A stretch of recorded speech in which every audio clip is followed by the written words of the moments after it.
Well, right now, an education program that could save parents a lot of money is on hold, and they're not going down without a fight. ESA's about to go. Hey, hey, ho, ho.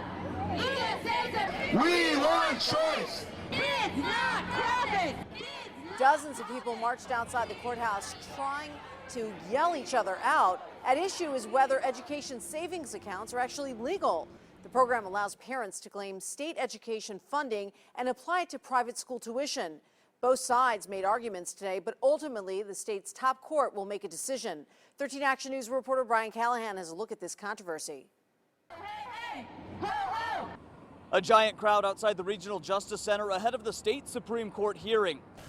Our school system is lacking.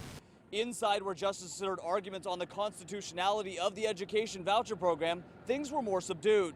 The ESAs are only funded by state money. The state asking the Supreme Court to remove an injunction on the education savings account program passed by lawmakers last year. Opponents argue the law that allows parents a $5,000 voucher for private education is unconstitutional because money for the program comes from the same account set aside for public K-12 education. We don't have enough resources to take money away from our public schools to subsidize that choice, and we need to make sure that we are funding our schools sufficiently. The state argues public schools are fully funded and that a simple clerical change could easily fix the issues being raised in the lawsuit. We've said from the beginning that the legislature passed this with an educational purpose in mind, and as long as that's all they cared about, then of course this is constitutional. Meanwhile, parents and teachers have been stuck waiting for nearly a year for a final decision. It's just awful. These kids are stuck in a place and they're going to be stuck in that environment, and it's going to be hard for them to overcome that throughout their life. We're here this morning fighting to keep public money where it belongs.